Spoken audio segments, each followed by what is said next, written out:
등급이 쑥쑥 실력이 빵빵. 여러분 안녕하세요. 오픽 전문 강사 윤석환입니다. 반갑습니다. 네, 잘 오셨어요. 자, 오픽이라는 시험, 대한민국의 대표 말하기 시험으로 완전하게 자리를 잡았습니다. 왜 그럴까요? 여러 가지 이유가 있겠지만 영어 면접 시험이라는 측면에서 가장 체계적이고 가장 과학적인 평가 방식을 갖고 있기 때문일 텐데요. 대학을 졸업하고 취업을 한다거나 아니면 기업 내에서 승진을 하거나 해외 업무를 보기 위한 어떤 적격한 사람들을 뽑을 때 가장 많이 활용되고 있는 시험으로 완전하게 자리를 잡았습니다. 그런데 오픽이라는 시험에 대한 막연한 두려움이 있습니다. 정확한 정보가 없습니다. 문제의 출제 방식에 대해서 제대로 아는 사람들이 별로 없습니다. 그렇다 보니까 그 시험을 준비할 때 어떤 학습 전략으로 접근을 해야 될지 막막한 게 사실입니다. 이제 그 걱정을, 그 근심을 여러분들 차분히 내려놓으시면 될 것 같아요. 오픽이라는 시험, 여러분들이 일정 기간 최선을 다해서 제대로 된 학습법과 전략으로 준비를 하시면 3마리 토끼를 잡을 수가 있을 텐데요. 그 중에 가장 첫 번째는 여러분들이 원하는 등급, 낮은 등급에는 intermediate low, intermediate mid, intermediate high, advanced 까지 올라갈 수 있는 나름대로의 목표 등급이 있으실 텐데 그 목표 등급을 딸 수가 있습니다. 두 번째는 그냥 아무 생각 없이 목표 없이 회화 강의를 듣는 것보다 이 강의는, 이 오픽이라는 이 시험은 내 자신에 대한 얘기를 하는 그런 시험이기 때문에 제대로 준비를 하면 여러분들의 회화 실력까지 쑥쑥쑥 키워진다는 것을 체험할 수 있게 되시고요. 그리고 세 번째로 무엇보다 중요한 것은 영어로 면접을 하는 그런 스킬과 능력을 여러분들이 갖추게 되다 보니까 오픽을 제대로 알고 제대로 준비를 하면 와우, 3가지의 어떤 부산물, 좋은 결과들이 여러분들 앞에 딱 하고 나타날 것이다. 굉장히 설레는 일이고 흥분되는 일입니다. 자, 그런데 모두에서도 말씀드렸지만 오픽에 대한 정확한 정보라든지 출제 방식이라든지 학습법에 대해서 또 제대로 모르시기 때문에 제가 오늘 여러분들 앞에 이렇게 딱 나타나서 오픽에 대한 제대로 된 정보, 그리고 오픽에 숨겨져 있는 여러 가지 좀 비밀스러운 얘기들, 여러분들이 그것을 알면 오픽을 제대로 준비하는데 정말 유용하게 활용할 수 있는 그런 정보들, 그리고 마지막으로 오픽을 어떤 방법으로 학습을 해야지만 아주 짧은 기간 안에 최대한 높은 등급을 받을 수 있을런지 이에 대한 검증된 학습법까지 여러분들한테 제시를 하려고 합니다. 길지 않습니다. 조금만 여러분들이 귀를 쫑긋해서 들어보시면 이 정보가 정말 장난이 아닌데 알았다. 내가 이제 이렇게 준비하면 오픽을 완전하게 정복할 수 있겠지라는 그런 비전과 희망이 생기실 겁니다. 윤석환의 오픽 완전 정복 시작하겠습니다. 자, 지금 오늘 제가 여러분들에게 오픽 완전 정복이라는 주제로 총 5가지의 얘기를 할 예정이에요. 한번 잘 보세요. 첫 번째, 자신만의 오픽 아바타를 만들자. 아바타. 오픽 아바타가 뭘까요? 이게 무슨 얘기냐면 물론 내 얘기를 하는 거지만 때로는 그것을 영어로 풀어낼 때 무조건 내 얘기를 다 한다고 해서 그것이 장땡은 아니라는 거죠.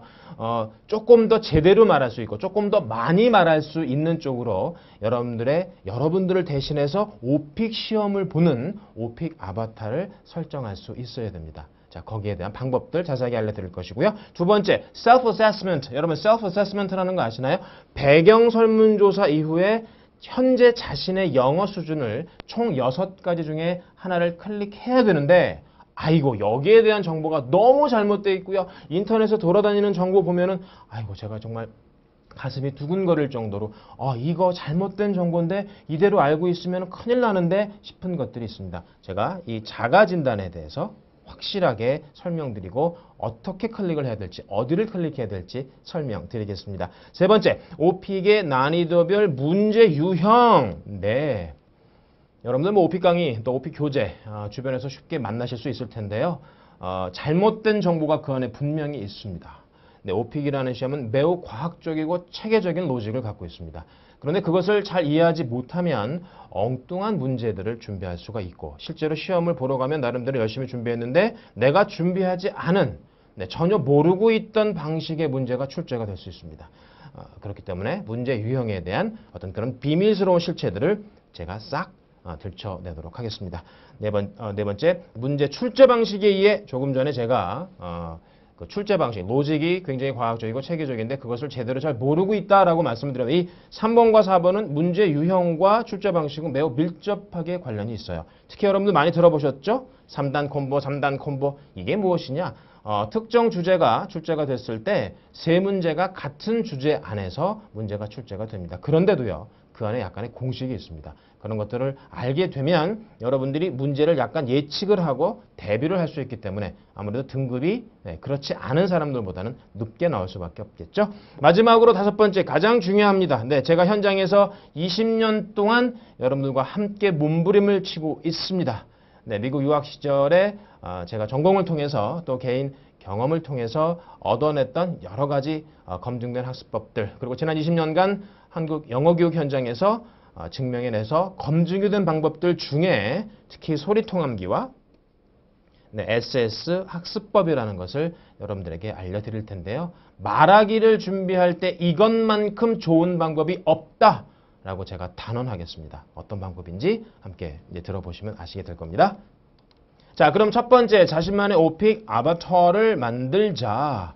여러분들 이제 그 화면에 올려져 있는 텍스트를 보시면서 잘 따라오시면 될 텐데요. 배경 설문조사, background survey라는 것을 하게 되죠. background survey.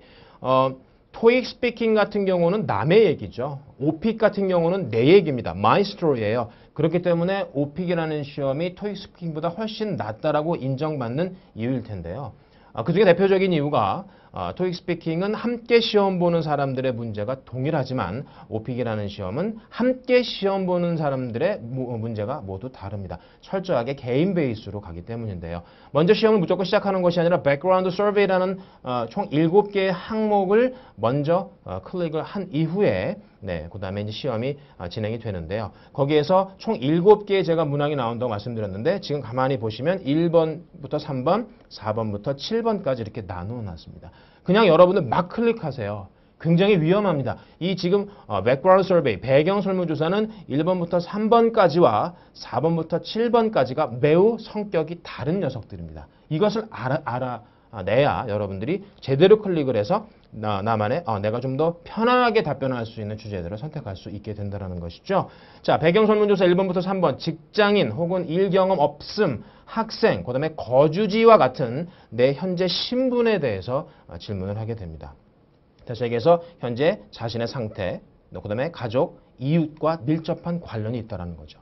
그런데 오픽을 준비하는 많은 우리 응시생들이 굉장히 큰 실수를 하는 것 중에 하나가 배경 설문조사의 4번부터 7번까지에 해당하는 주제들만 집중적으로 공부를 한다는 것입니다. 그러다 보니까 배경 설문조사의 1번부터 3번까지에 등장하는 기본 주제들에 대해서 굉장히 대비가 약해서 그런 문제들이 출제됐을 때 매우 당황하거나 여러분 아예 답변을 못해서 그 나중에 레이터들이 여러분들 시험 본 내용을 들어보면 제가 흔히 하는 말로 그 거친 숨소리만 녹음이 되는 정말 웃지 못할 그런 상황이 벌어질 텐데요.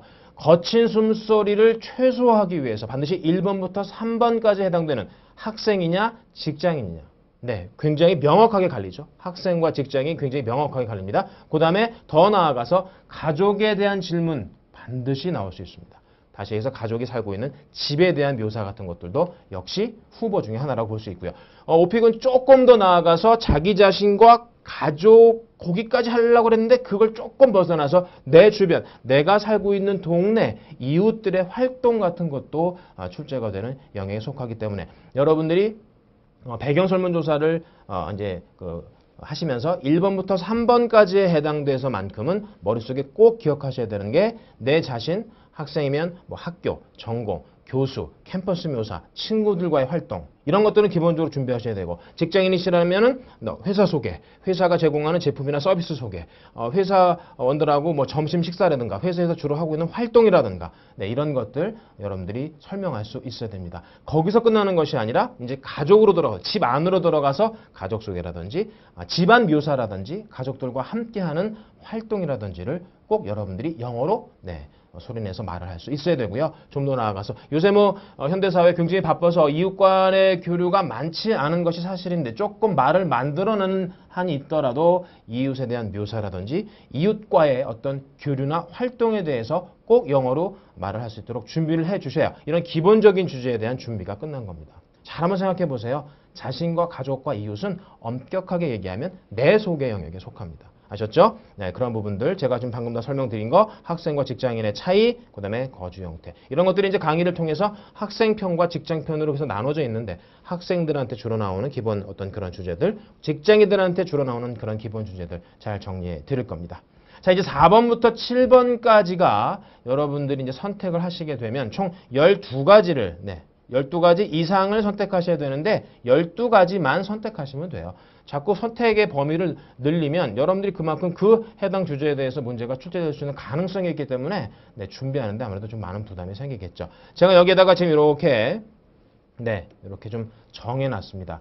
이것은 여러분들이 꼭 4번부터 7번에서 가장 많은 우리 대한민국에서 지금까지 수년 동안 오픽이 시험이 치러지면서 가장 인기 있는 내지는 좀 가장 평범하고 상식적인 뭐 아주 특별한 배경 지식이 많지 않아도 상대적으로 좀 쉽게 답변할 수 있는 그런 주제들을 따로 모았으니까 여러분들이 자신만의 오픽 아바타를 만들자라는 생각에서 배경 설문 조사를 하실 때는 이 항목들은 꼭 선택을 하신 이후에 이제 가지수가 부족할 때 여러분들이 진짜 좋아하는 그 주제들을 몇 가지 추가하시면 되겠다. 일단 4번부터 7번까지 배경 설문조사는 여가 활동, 그 다음에 취미, 운동, 그 다음에 휴가나 출장에 관련된 영역이죠. 4, 5, 6, 7. 그 중에서 보세요. 여러분들 이거 꼭 적어 놓으실 필요가 있습니다. 영화 보기, 공원 가기, 집안일 거들기. 제가 이제 강의 시간에 이걸 풀어낼 텐데 엄밀히 얘기해서 집안일 거들기가 아니라 이건 집안 개조라고 보시면 됩니다. 이거 알아두세요. 되게 중요합니다. 제가 오픽 강의를 할 때마다 굉장히 강조하는 게 집안일 거들기 같으면 뭔가 이렇게 뭐 청소하고 빨래하고 뭐 설거지하고 이런 개념일 텐데 오픽에서 얘기하는 것은 집안일 거들기가 아닙니다. 집안의 개조, 뭐 벽지를 교체한다라든가 아니면 바닥을 교체한다라든가 가전제품을 교체한다라든가 이런 식으로 집안 개조에 관련된 것들에 대해서는 여러분들 어쨌든 누구한테나 벌어질 수 있는 상황이고 평범한 주제이기 때문에 준비하실 필요가 있겠고요. 음악 감상, 걷기나 조깅, 헬스, 자전거. 근데 여러분 이런 것도 보세요. 음악 감상, 저도 음악 감상을 정말 좋아하지는 않지만 음악 싫어하는 사람은 없죠. 특히 운동을 좋아하시지 않는 그런 분들은 운동 영역에 스포츠 영역에 가서 운동을 전혀 하지 않음을 클릭하시게 되는데 안 됩니다. 운동을 전혀 하지 않음을 클릭하게 되면 상대적으로 다른 주제들을 선택해야 되죠. 거기에 대한 준비가 쉽지가 않습니다. 여러분들이 운동을 전혀 안 해도 걷습니다. 좀 바쁘면 늦었으면 뜁니다. 아셨죠? 걷기나 조깅에 대한 거. 헬스 같은 경험 많이 있으시죠? 만약 헬스 경험이 전혀 없다면 헬스를 클릭할 필요는 없겠지만요. 자전거를 못 하시는 분도 간혹 있습니다만은 자전거 대부분의 우리 대한민국 국민이면 한두 번쯤은 이상은 타봤을 거라고 보여지고요. 그러니까 이렇게 상식적이고 평범한 주제들을 선택해서 여러분들이 12개를 채울 필요가 있겠다. 너무 어려운, 물론 내가 정말 좋아하는 걸 클릭할 수가 있죠. 그러나 내가 좋아하는 것과 제대로 답변하는 것과는 괴리가 있기 때문에 제가 그래서 아바타라는 표현을 쓰게 된 겁니다. 아셨죠? 그 다음에 마지막에 7번에 가서는 집에서 보내는 휴가, 누구한테 벌어질 수 있는 일, 그 다음에 국내 여행 정도는 여러분들 그 개인의 상황에 관계없이 다 좀 공통적인 그런 관심사와 해당 사항이 되기 때문에 자, 지금 제가 설명드린 이런 주제들에 대해서는 클릭을 하고 여러분 세보시면 12가지가 안 되거든요. 그때 이제 한 두세 가지를 여러분들이 그 배경 설문조사의 항목을 4번부터 7번까지 나와 있는 걸 보시고 한 두세 가지를 클릭을 해서 이제 답변 준비를 해 주셔야 된다. 자, 오픽의 아바타. 자, 마지막에 이제 이런 내용들을 정리해 볼게요. 자, 지금 이런 부분들이 가장 많이 지금 놓치고 있는 부분들인데 다음과 같은 세 가지의 큰 주제가 있다라는 것을 꼭 아셔야 됩니다. 보세요. 필수 주제, 선택 주제, 돌발 주제 이렇게 있어요. 자, 이렇게 정리가 안 된 상태로 공부하시는 분들이 너무 많고요. 심지어 오픽을 전문으로 강의하시는 선생님조차도 이 구분이 명확하지 않아서 거꾸로 학생들이 약간의 피해를 입는 그런 사태도 벌어지고 있는 게 사실입니다. 자, 필수 주제라는 것은 제가 아까 설명드린 것처럼 1번부터 배경설문조사 1번부터 3번까지의 자신과 가족과 이웃에 대한 것은 여러분들이 꼭 준비를 하셔야 된다. 이거는 자기소개 영역이죠. 네, 자기소개하는 영역이다. 선택 주제는 지금 방금 말씀드렸던 여기 4번부터 7번까지 여러분들이 12가지를 선택하셔야 되는데 거꾸로 의문점이 들으시죠. 선택하지 않은 주제에 대해서는 출제가 되지 않느냐. 그렇습니다. 4번부터 7번까지 여러분들이 선택하지 않은 주제에 대해서는 출제가 될 수가 없습니다. 잘 기억해 두시고요. 돌발 주제가 있죠. 돌발 주제가 두 가지가 있어요. 자, 일반적인 돌발 주제가 있고 확장성 돌발이라는 게 있습니다. 아마 여러분들 이런 표현들 처음 들어보신 분 많을 거예요. 네, 그러니까 제가 이미 여러분들한테 좀 홍보를 했듯이 예고를 했듯이 제대로 된 정확한 그리고 깊이 있는 정보를 전해드리겠다라고 약속을 했었잖아요. 자, 돌발 주제 중에 일반적인 것이라는 것은 학교에서 사용하는 기술, 직장에서 사용하는 기술을 뭐 묘사하십시오. 자신이 갖고 있는 신분증에 대해서 묘사하십시오. 좋아하는 식당이나 아니면 쇼핑에 대해서 인터넷 서핑에 대해서 얘기하십시오. 이런 식으로 그 배경 설문조사 안의 영역에 없는 것들 중에 우리 일상생활과 관련된 것들이 툭툭툭 세 문제가 이렇게 엮여서 튀어나오게 됩니다. 이런 게 이제 일반 돌발 문제고요. 어쩌면 아주 높은 등급을 목표로 하지 않는다면 일단은 처음에는 너무 여기에 신경 쓸 필요는 없지만 이 돌발 주제 중에 일반 주제가 있다고 제가 말씀드리는데 그중에서 꼭 준비하실 것은 학생들은 학교에서 사용하는 기술에 관련된 3단 콤보, 직장인들은 회사에서 사용되는 기술에 대한 3단 콤보는 꼭 준비를 하시는 게 좋습니다. 출제 빈도가 매우 높거든요. 자, 이 확장성 돌발이라는 게 뭐냐 그러면 이것은 여러분들이 배경 설문조사 4번부터 7번까지 선택을 하시게 되는데 12개를. 그 12개와 관련되어서 나오는 조금 다소 좀 까다로운 대부분 롤플레이 문제가 출제가 되는데 대표적인 케이스가 여러분들이 음악 감상을 선택하셨을 때 이 확장성 돌발 문제로 출제될 수 있는 것 중에 하나가 MP3 구입 관련된 정보를 요청해라. 그렇죠. 음악 감상을 하려면 뭔가 디바이스가 필요하죠. 그렇죠. 그러니까 맞다. 음악 감상에 관련돼서 MP3 구입 확장성이 되는 겁니다. 더 나아가서 친구에게 빌린 MP3가 고장이 났기 때문에 친구한테 상황을 설명하고 대안을 제시해라. 이런 것도 나와요. 네, 그러니까 이런 확장성 돌발 문제는 늘 여러분들이 선택하시는 주제에서 출제가 될 수 있다. 자, 자신만의 오픽 아바타를 이렇게 만드시는 겁니다. 두 번째, 셀프 어세스먼트에 대한 거. 제가 이거 여러분 비밀을 밝혀드릴게요. 자, 숫자가 이렇게 있지는 않습니다. 이건 여러분들 화면에 보여지는 그런 걸 그대로 여기다 갖다 놨는데요. 현재 자신의 실력, 앞에서 배경 설문조사가 끝나면 셀프 어세스먼트를 하게 되는데 내가 여기에서 어떤 거를 좀 클릭해야지만 시험을 좀 더 잘 볼 수 있을까 고민하시는 분들이 많거든요. 그런데 여기에 여러분들 꼭 숨겨져 있는 비밀을 좀 아시면 훨씬 편하실 겁니다. 제가 이렇게 선을 긋겠습니다. 1, 2, 3, 4 결론적으로 6개로 보이지만 셀프 어세스먼트는 3단계입니다. 아셨죠? 그게 무슨 얘기냐? 1단계를 클릭하건 2단계를 클릭하건 같은 문제가 출제가 되는 얘기고요. 3단계를 클릭하건 4단계를 클릭하건 같은 문제가 출제가 된다. 5단계, 6단계 마찬가지라는 거죠. 그러니까 여러분들께서 이왕이면 처음에 이제 목표 등급이 아주 높은 경우, 뭐 IH 이상, 뭐 AL이 목표다 할 때는 5단계나 6단계 중에서 6단계를 클릭하시면 되겠지만 확실히 이 단계별로 문제에 출제되는 방식이 약간 다르고 유형이 좀 달라요. 그렇기 때문에 준비가 되지 않은 상태, 처음에 기본적으로 IL이나 IM 1, 2 정도를 목표로 하신다면 여러분들은 여기를 클릭하시면 됩니다. 이렇게. 아시겠죠? 선생님, 나는 나 자신 일상, 일, 학교와 취미에 대해서 간단한 대화할 수 없습니다. 나는 이 친근한 주제와 일상에 대해 쉽게 간단한 문장들을 만들 수 없습니다. 이렇게 생각하시는 분들이 많을 텐데 걱정하지 마시고요. 네, 그렇다고 해서 3을 클릭하기보다는 4를 클릭하셔라. 왜? 레이터들이 입장에서 봤을 때 4를 클릭했다는 것은 뭔가 좀 영어가 말할 준비가 돼 있다는 인상을 줄 수가 있고 조금 더 나은 등급을 받는 데 도움이 되기 때문입니다. 그러니까 4단계를 클릭하셔서 일단 오픽 경험이 많지 않거나 일단 IM2 정도가 내가 원하는 등급일 때는 4단계로 클릭을 해서 15문제에 대한 여러분 시험을 보시면 돼요. 계속되는 얘기. 자, 제가 자가진단의 비밀 6단계가 아니라 3단계다. 네. 목표 등급에 따라서 다르게 선택하는데 아주 높은 IH나 AL인 경우에는 6단계를 선택하지만 IL이나 IM 1, 2, 3 정도는 4단계를 클릭해라. 네, 정한 겁니다. 네, 이렇게 정해서 가는 겁니다. 그 다음에 이제 자가진단을 했을 때 15문제 중에서 7번 이후에 7번이 끝나면은 자가진단을 한 번 더 하라고 하거든요. 그때는 여러분 상향이나 하향하지 마시고 그냥 유지 버튼을 눌러서 그대로 가시는 게 좋습니다. 이렇게 정하고 가세요. 세 번째, 오픽의 난이도별 문제 유형의 이해. 여러분 아주 구체적인 것들은 제가 강의에서 풀어냈으니까 좀 개괄적이고 큰 그림을 그리는 데 도움이 될 만한 내용만 위주로 가겠습니다. 사실은 오픽 문제를 제가 다 분석해서 막 잘라보니까 15개 유형이 나오더라고요.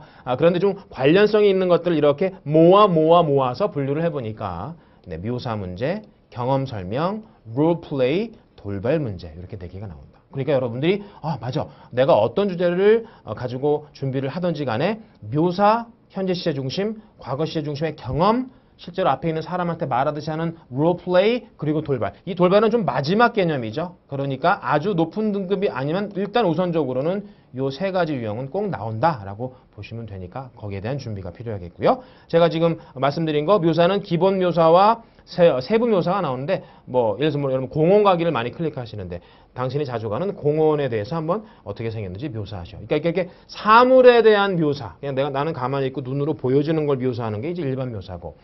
거기에 가서 누구하고 어떤 활동을 주로 하십니까? 라는 어떤 활동 묘사가 가면은 이게 세부 묘사라는 그런 유형으로 바뀌게 됩니다.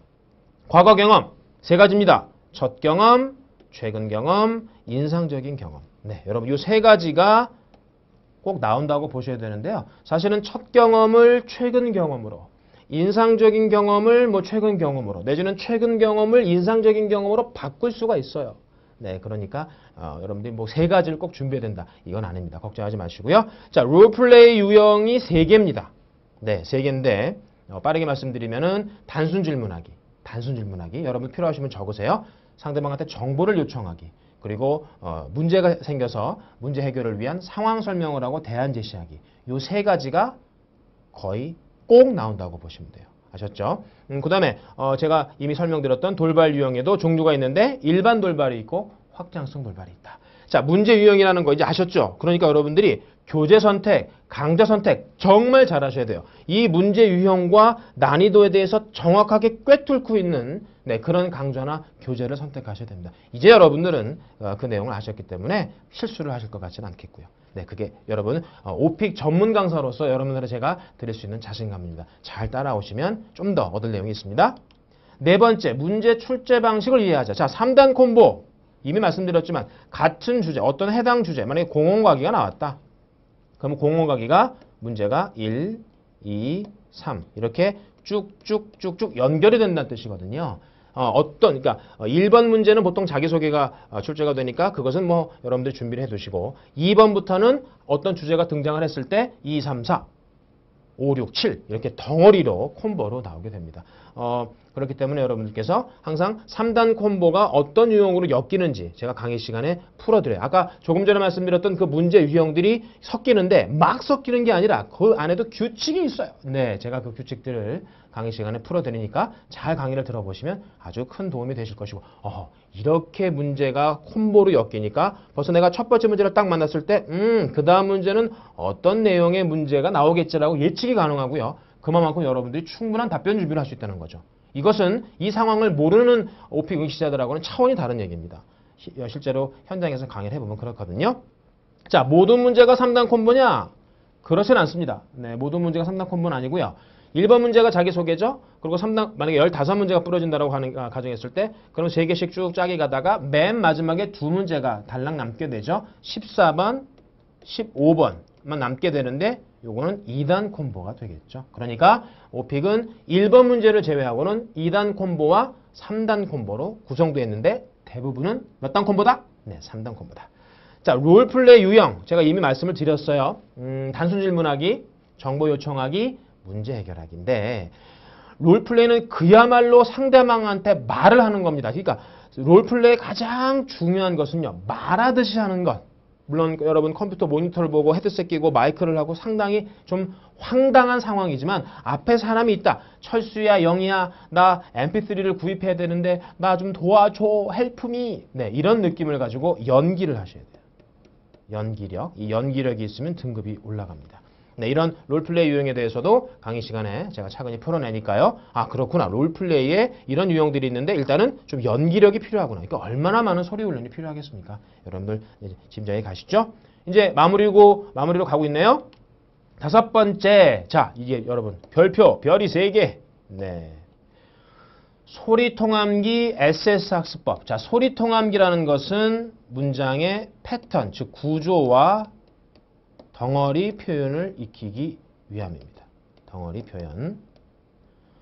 입을 다물고 하지 마시고요. 반드시 소리를 내서 여러분들이 일단 남이 적어놓은 교재에 있는 제가 제시하는 모범 답변 처음에 여러분들이 뭐 제일 좋은 것은 자기의 얘기를 영어로 이렇게 써서 암기를 하시는 게 좋은데 사실 영작 실력이라는 것이 한계가 있고 내가 쓴 글이 맞는지 틀리는지 또 적절한 표현인지를 누군가한테 좀 첨삭받으려는 것도 한계가 있고 그러니까 일단은 조금 나하고는 내용이 조금 동떨어진다 할지라도 제가 제시하는 전문 강사가 제시하는 모범 답변을 통해서 자꾸 소리내서 문장 단위로 외우면서 패턴과 그런 덩어리 표현들이 자연스럽게 그냥 머릿속에 저장된 후에 입으로 나올 수 있게 자, 그래서 소리통암기는 여러분들 모범 답변이 뭐 10문장으로 되어 있다, 12문장으로 되어 있다 할 때 한 문장 한 문장을 끊어서 소리내는 훈련을 하는 겁니다. 입에 붙여지게. 네. 이렇게 해서 여러분들 한 50개, 60개 정도의 답변을 하시게 되면은요. 아주 가볍게 IM2 정도는, 네. 가볍게 IM2 정도는 나올 수가 있습니다. 그리고 이것 자체가 여러분들이 지금까지 한 번도 안 해본 학습법이기 때문에 제대로 해내실 경우에 아까 제가 처음 말씀드렸던 세 마리 토끼, 오픽을 공부했는데 내가 회화 능력이 좋아졌다라는 것을 경험할 수 있는 것은 바로 소리통암기의 효과입니다. 자, 두 번째 그러면 SS 학습법이 뭐냐? 네, SS 학습법이 뭐냐? 이게 가장 중요하기 때문에 먼저 말씀드리는 거예요. SS라는 것은 동시 따라 말하기 학습법이에요. 두 S가 simultaneous speaking, simultaneous. 이거 토익에서 굉장히 중요한 단어죠. 동시에라는 뜻입니다. simultaneous speaking. 동시에 따라 말한다는 굉장히 전 세계적으로 검증된 그런 외국어 습득 방법입니다. 이것은 뭐냐면 MP3를 들으면서 여러분들이 소리통암기를 했던 그런 하나의 모범 답변을 자꾸 입으로 의미를 생각하면서 같이 하는 거예요. 억양 신경 쓰고 인토네이션 신경 쓰고 네, 속도에 맞추면서 감정이입까지 비슷하게 하면서 동시에 그냥 한번 모방을 하는 겁니다. 자, 이 훈련이 여러분들 이 소리통암기와 함께 이렇게 엮여졌을 때요. 슈퍼파워, 대단한 파워를 보이게 됩니다. 여러분들이 상상도 못하시는 그런 결과치를 경험하시게 될 겁니다. 자, 그래서 이 소리통암기와 SS 학습법이라는 것이 네, 패턴과 뼈대와 덩어리 표현을 익힌다. 두 번째, 거기에다가 이 가사에다가 노랫말이 있다면 거기다가 음을 입혀야 되는데 가락을 입혀야 되는데 그것은 바로 SS 학습법으로 가능하다. 그렇다면 결국에는 MP3가 제공되는데 그 MP3 모범 답변을 원어민 선생님들 읽어주시는데 그것을 가지고 어떻게 할 것이냐? SS 학습법에 굉장히 많은 시간을 MP3와 함께 투자를 해주셔야 되고 소리통암기라는 것은 여러분들이 어느 장소에 있건 내가 하루에 10문장, 20문장은 지속적으로 기록해가면서 책을 통해서 책을 보면서 입에다가 담아내겠다는 그 생각이 됐을 때 여러분들 짧게는 4주, 길게는 8주 정도 이 행위가 반복됐을 때 여러분들은 지금까지 한 번도 경험해보지 못한 참 희한한 저는 그것을 작은 기적이라고 봅니다. 여러분들이 영어 말하기 학습에 있어서 작은 기적을 체험하지 못하면 다람쥐 챗받게 됩니다. 요번에 저하고 함께 제가 다 알려드렸으니까 제 이 오리엔테이션 특강과 그 다음에 제 정규 강의를 통해서 여러분들이 오픽에 대한 그런 제대로 된 공략을 하심으로써 완전 정복이라는 네, 그런 아주 큰 꿈을 네, 큰 결과를 얻어냈으면 좋겠어요. 자, 이제 마무리하겠습니다. 자, 이렇게 이건 굉장히 그 외국어 습득 이론이나 나올 법한 얘기인데 이것을 제가 이제 수업 시간에 차근히 풀어드리는데 여러분 알고 가셔야 돼요. 우리가 외국어를 습득해서 내가 직접 말을 할 수 있다고 하는 것은 3단계를 거치게 됩니다. 암기와 응용과 창작입니다. 그런데 많은 분들이 무턱대고 창작을 하려고 한다는 위험성이 있습니다. 뭐 내 얘기를 영어로 막 조금 틀리더라도 막 써서 막 얘기를 할 수는 있죠. 그런데 이상하게 높은 등급이 안 나옵니다. 왜냐하면 아직 내 영어 실력이 실용 영어에 필요한 풍부한 패턴에 대해서 완전히 노출되어 있지 않고 두 번째는 표현력에 어떤 한계가 있다 보니까 레이터들이 들을 때 뭐 말은 조금 하는데 뭐 에러도 너무 많고 표현이나 패턴이 너무 단조롭다. 라고 생각을 하게 되기 때문에 높은 등급이 안 나오니까 여러분들께서 일단은 그렇기 때문에 남이 써놓은 것을 일단은 내 얘기처럼 자꾸 소리 훈련을 소리통암기와 SS 학습을 통해서 암기를 어느 정도 좀 축적을 해준 다음에 적어도 강의를 듣는 기간만큼은 암기 쪽에 포커스를 맞추셔야 됩니다. 암기가 쉽지 않죠? 제가 강의 시간에는 암기를 하는 방법들도 다 말씀을 드립니다. 암기가 어느 정도 돼서 그 문장과 패턴과 덩어리 표현들의 데이터가 좀 내 왼쪽 뇌에 좀 누적이 되고 축적이 돼야 이제 응용력이 생겨요. 저쪽 문장에서 요만큼 잘라내고 이쪽 문장에서 요만큼 잘라내서 이렇게 새로운 그런 표현을 만들어낼 수 있습니다. 마지막으로 그 과정에 거쳐야 창작이 됩니다. 엄밀히 얘기해서 대부분의 경우 이제 오픽을 처음 준비하시고 또 말하기라는 것을 처음 준비하실 텐데요. 지금은 암기 단계입니다. 그리고 약간의 응용 정도만 신경 쓰셔야지 창작은 일단 초창기에는 아니다. 결국 여러분들이 제대로 4주 8주를 이 과정을 통해서 잘 해내시면 이제는 조금씩 창작의 어떤 그런 기능성도 확보할 수가 있다라는 그런 기대치는 우리가 함께 갈 필요가 있겠죠. 자, 아주 뭐 짧은 시간에 여러분들 뭐 시간이 길어지면 집중이 흐트러지니까 짧은 시간에 정말 오피기에 대한 여러 가지 신선한 정보들 그리고 정확한 정보들 그리고 검증된 학습법을 말씀드렸습니다. 도움 되셨나요? 정말 그랬기를 간절히 바랍니다. 이 세세한 것들은 강의 시간에 제가 꼼꼼하게 풀어내도록 하겠고 실제로 이 내용을 가지고 여러분들이 모범답변을 이렇게 봤을 때 문제 유형을 봤을 때 이걸 내가 어떻게 입으로 담아낼 것인가 여러분들의 고민과 제 고민이 같이 접점을 찾아야 효과가 굉장히 높게 되겠죠. 제가 모두에서 오프닝을 할 때 말씀드렸던 등급이 쑥쑥 실력이 빵빵 이 두 마리 토끼가 제 것이 아니라 여러분들 것이 될 수 있다라는 그런 꿈과 희망을 드리면서 윤석환의 오픽 완전 정보 마무리하겠습니다. 고맙습니다.